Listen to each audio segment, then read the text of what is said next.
Party बनाई है, उस पार्टी का मेन मकसद क्या है और क्या क्या सोच रहे हैं आप? मेरा नाम मोहम्मद सफारुक मंसूरी है। मैं एक सोशल एक्टिविस्ट और एक समाज सेवक भी हूँ।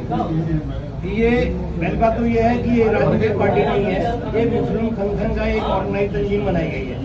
इसका मकसद ये रखा गया है कि जो मुसलमानों के साथ शोषण हो रहा है, जैसे अभी आपने कुछ दिन पहले देखा कि मुजफ्फरनगर के अंदर एक बच्चे को गैर मुस्लिम बच्चों से पिटवाया गया, मुस्लिम बच्चे को, क्योंकि वो मुस्लिम था।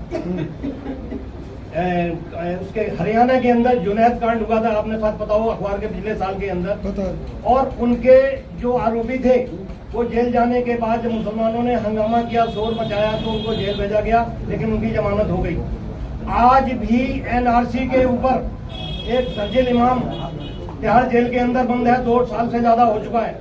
क्यों ये भेदभाव किया जा रहा है? ये जब से बीजेपी गवर्नमेंट हिंदुस्तान के अंदर आई है और आशा आरएसएस के सिकावे पे, आरएसएस के कहने पर ये मोदी जी जो भी कदम उठा रहे हैं वो आरएसएस में भागीदारी है। क्योंकि मुसलमानों को ही सिर्फ टारगेट क्यों किया जा रहा है, अदर कौमों को क्यों नहीं किया? अभी आपने देखा है कि जब हिंदू मुस्लिम का झगड़ा होता है तो उनसे कहा जाता है कि गर्व इसका हो हम हिंदू हैं, लेकिन जहाँ मस्जिद के अंदर, जहाँ मंदिर के अंदर के घुसने की बात आती है तो 2 दलित से उनसे कहते थे तुम दलित हो, मंदिर में नहीं घुस सकते, तब हिंदू कहा जाता है, तब हिंदू को क्यों नहीं अपनाया जाता है? लेकिन मोदी जी तो करते हैं ना, अभी मिस्र में गए तो वहाँ भी मस्जिद में गए, मोदी जी जब और तमाम जगह मस्जिदों में जाते हैं ना मोदी। मैं बता रहा हूँ, मैं डेली अखबार पढ़ता हूँ, बताइए। दोनों अखबार मेरे पास आते हैं। मोदी जी जब विदेश में जाते हैं, अपने साथे हिंदुस्तान के जो उनके अंध भक्त हैं उनको साथ ले जाते हैं, वहाँ हाथ मिलाते हैं। वहाँ की जो पब्लिक है इंडियन बसी हुई है उनको भी बुला के अपना फोटो खिंचवाते हैं कि हमसे हाथ मिलाइए, हम एक मैसेज देंगे हिंदुस्तान के अंदर कि हिंदुस्तान विश्वगुरु बनने जा रहा है। लेकिन जब हिंदुस्तान के अंदर कोई विदेश का राष्ट्रीय अध्यक्ष आता है, विदेशी है, तो हिंदुस्तान के नागरिकों के लिए रास्ते बंद कर दिए जाते हैं। अभी आप देख लीजिए G20 के अंदर आपके 4 दिन के अंदर स्कूल बंद है, कॉलेज बंद है, सरकारी ऑफिस बंद है, प्राइवेट ऑफिस बंद है। क्यों? अरे सुरक्षा भी जरूरी है। अरे G20 सम्मेलन हो रहा है प्रगति मैदान के अंदर, आप रास्ते बंद करें, स्कूल कॉलेज बंद रहे बुराड़ी के अंदर। आप कोई एक बात बताइए सर, एक मेहमान अगर आपके घर आता है, अभी मोदी जी ने एक मैसेज दिया है, अगर आपके घर कोई मेहमान आता है तो आपको एडजस्ट करना होता है ना? एडजस्ट वो मेहमान ही तो अमेरिका के और उनकी VIP सिक्योरिटी लगी हुई है, एयरपोर्ट से लेके चप्पे चप्पे पर फोर्स लगा दी गई है, होटल तक फोर्स लगा दी, होटल से लेके प्रगति मैदान तक फोर्स लगा देगी। लोग फिर मंडावली के स्कूल बंद करने की क्या जरूरत थी? क्या फोर्स इनके पास इतनी कमी है फौज की? फौज यहाँ लगा दूं? तो ये हिंदू तो आप बाहर जाके अखबारों में टीवी में फोटो देते हैं कि मैं एक देशभक्त हूँ और हिंदुस्तान का सर्वे सर्वा हूँ, तो आप इंडिया वाले के लोगों को मोदी जी का ही श्रेय है जो G20 हो रहा है। अरे भाई मोदी जी का श्रेय, क्योंकि 2024 में चुनाव आने वाला है, 2023 में क्यों G20 रखा है? उसने 2022 के लिए इसका रेगुलेशन पास हुआ था कि 2022 में G20 करो, लेकिन नहीं किया, क्योंकि उन्हें 2024 में चुनाव होना है, आम वोट लेना है, इसलिए 2023 के अंदर उन्होंने G20 रखा। अरे आपको तो गर्व होना चाहिए, इंडिया का नाम जो है चांद तक हो रहा है, चांद तक हो रहा है, और आप क्या बात करते हैं जनाब? सरफरोशी की तमन्ना हमारे दिल में है, देखना है जोर कितने मोदी के बाजू में है। हम दिखाएंगे 2024 में दिखाएंगे। अच्छा 2024 में दिखाएंगे। क्या विकल्प है 24 का? 2024 विकल्प में है कि जो दलित है, मुस्लिम है, जिनके साथ शोषण हो रहा है, जो अपनी हक के लिए आवाज उठा रहे हैं, उसकी बात तो आप करते नहीं है। लेकिन जब हम मंच पे जाते हैं तो वहाँ तो फोटो खिंचाने के लिए हम अरे वन नेशन वन इलेक्शन की बात चल रही है, अब कहाँ हो? हिंदू मुस्लिम भाई भाई अब कहाँ हो? वन नेशन वन इलेक्शन की बात हो रही है। हिंदू मुस्लिम भाई भाई का नारा देते हैं मंच पर, और जब बाहर जब मंच से नीचे उतरते हैं। देखिए यहाँ पे हमारे मुअज़्ज़ज़ लोग आए, सबका मैं शुक्रिया अदा करता हूँ, लेकिन फिर से मैं ये बता देना चाहता हूँ कि मोदी जो हमारे काबिल एहतराम प्रधानमंत्री है, देश के प्रधानमंत्री है, हमें हिंदुस्तान की किसी पार्टी से सब कोई बैर नहीं है, सबका हम सम्मान करते हैं। और ये जो हमारा BUCI Bharat United council of India है, ये एक संस्था है, कोई राजनीतिक पार्टी नहीं है। ये समाज की, गरीबों की तरक्की और फलाह व बहबूद के लिए काम करेगी। तो इसीलिए आप लोग इसको सियासी पार्टी न समझें, और आप लोगों ने बहुत सारे सियासी क्वेश्चन आगे क्या क्या टारगेट है आपके, क्या क्या काम करेंगे आप? बस समाज के लिए काम करना, समाज के एजुकेशन के लिए काम करना, उनके विकास के लिए काम करना, उनके डेवलपमेंट के लिए काम करना, उनकी मानसिक विकास के लिए काम करना, जो बच्चे हमारे स्कूल पढ़ने के लिए जा रहे हैं उनकी काउंसलिंग करना, उनको तालीम के जो शोबे हैं उनके बारे में बताना। आज की जो लेटेस्ट टेक्नोलॉजी का दौर है, हम किस तरीके से बच्चों को टेक्नोलॉजी के अंदर भेज करके और ऐसी एजुकेशन उनको दिला करके बच्चों को हम कैसे तरक्की की राह पर भेज सकते हैं, ये हमारा मिशन है। सर लोग चांद में पहुंचे हैं इस समय, तो पढ़ेंगे तभी तो पहुंचेंगे। हम कहाँ हैं? मैंने कहा था कि हमारे यहाँ पे बताइए कितने एमबीबीएस डॉक्टर है, कितने साइंटिस्ट है, कितने इंजीनियर है।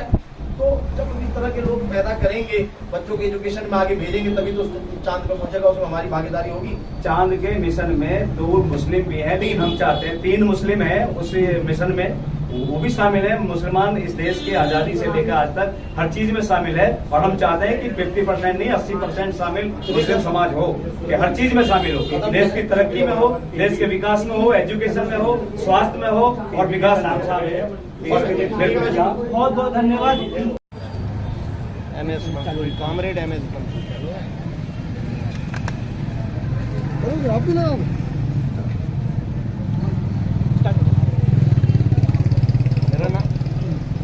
मंसूर साहब क्या कहेंगे कि एक नेशन 1 इलेक्शन 1 नेशन बात चल रही है बहुत जोर शोर से, और संसद में सत्र बुलाया जा रहा है और उसमें बिल पास करने की बात हो रही, किस तरह से आप देखते हैं?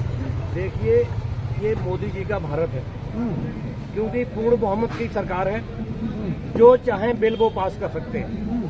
अगर विपक्ष कितनी भी हाय तौबा मचाता रहे, लेकिन कुछ होने वाला नहीं। क्यों? क्योंकि उनकी संसद में पूर्ण बहुमत की सरकार है, जो चाहे बिल वो पास कर लेते हैं। अगर हम विरोध करते भी हैं तो उसका कोई फायदा नहीं होता है, क्योंकि मीडिया उनका, अखबार उनका, दरबार उनका, जो भी वो करते जाएं वो सब सच है। मोदी जी करे तो चमत्कार और हम जनता करे तो अत्याचार। जिस तरह मल्लिकार्जुन खड़गे ने कहा है कि हो सकता है कि विपक्ष के जो नेता हैं उनको जेल भी जाने के लिए जाना पड़े। क्यों भी हो सकता है, हो नहीं सकता, होगा। क्योंकि विपक्ष के जो नेता मोदी जी के खिलाफ बोलते हैं, उठा के डाल दो जेल में, ये देशद्रोही है। मोदी जी के RSS, बजरंग दल, विश्व हिंदू परिषद, शिवसेना कुछ बोले तो ये देशभक्त। आपने देखा है कि हिंदुस्तान के अंदर RSS के कहने पर मोदी जी ने और उत्तर प्रदेश में योगी जी ने कई कारनामे ऐसे किए हैं जो मेरे दिल को चुभे हैं। मैं खुलेआम चैलेंज करता हूँ, मुझे जेल में डाल दें कोई परवाह नहीं, मुझे फांसी पे चढ़ा दें कोई परवाह नहीं, लेकिन मैं सच्चाई जनता के सामने बोल के रहता हूँ। उसकी सच्चाई ये है कि अभी आपने देखा है कि जब कांवड़ सेवा निकली थी तो योगी जी ने हेलीकॉप्टर से पुष्प वर्षा की थी, और जब ये ताजिए का मुहर्रम का जुलूस लखनऊ में निकलने वाला था तो बैन लगा दिया गया कि कोई जुलूस नहीं निकलेगा। ये भेदभाव नहीं है। भी तो खराब होता। आपने नूह मेवात की घटना देखी हो? नहीं, नूह मेवात की घटना देखी है, उसके कांड हो गया। उसके बाद नूह मेवात के कांड होने के बाद उसके बाद फिर उनने बजरंग दलों ने, विश्व हिंदू परिषद ने वो कलश यात्रा रैली निकाली, लेकिन ठीक है कि फोर्स उनके साथ ज्यादा लगा दिया गया था, लेकिन वो रैली तो फिर भी निकाली। हरियाणा सरकार ने परमिशन नहीं दी थी, उसके बाद भी ये रैली निकाली गई। तो ये भेदभाव नहीं है तो क्या है? अगर हिंदू मुस्लिम का राइट होता है तो RS और बीजेपी की ये सोच है कि हिंदू मुस्लिम का दंगा करा दो, गर्व से कहो कि हम हिंदू हैं। लेकिन जब मस्जिद में घुसने वाली बात आती है, मंदिर में घुसने वाली बात आती है, तो दलित से कह दिया जाता है कि तुम दलित हो, मंदिर के अंदर पूजा पाठ नहीं कर सकते। लेकिन जनाब बात तो सबका साथ सबका विकास की होती है। अरे सबका साथ विकास, ये सबका साथ विकास करे तब ना, लेकिन सबका साथ तो विकास कर ही नहीं रहे। ये तो हिंदू मुस्लिम कर रहे हैं, जब जिहाद का नाम का नारा छोड़ रहे हैं, कभी जात पात के नाम पे लड़ाई लड़ रहे कि राम और मंदिर। अभी देखो राम मंदिर बन गया, अब उन्होंने मुद्दा उठा दिया, काशी विश्वनाथ का मुद्दा उठा दिया, फिर उसके मथुरा का वो मतलब शाही मस्जिद का मुद्दा उठा दिया। तो इन्हें तो एक सियासत चाहिए कि राजनीति के जनता का वोट लेने के लिए हम जो बहुसंख्यवादी है, हिंदुओं की आबादी है, मुस्लिम तो अल्पसंख्यक बहुसंख्यक की आबादी है, इनका वोट हमें कैसे लेना है, इसलिए इनके जहन में कट्टरवादिता भर दो, इसलिए इनके जहन में कट्टरवादिता भर दो हिंदू के जहन में, जिससे कि सारा वोट 2024 में मोदी जी की पार्टी को मिले, बीजेपी को मिले और दूसरी पार्टी को ना मिले। क्या देखते हो, इंडिया या एनडीए?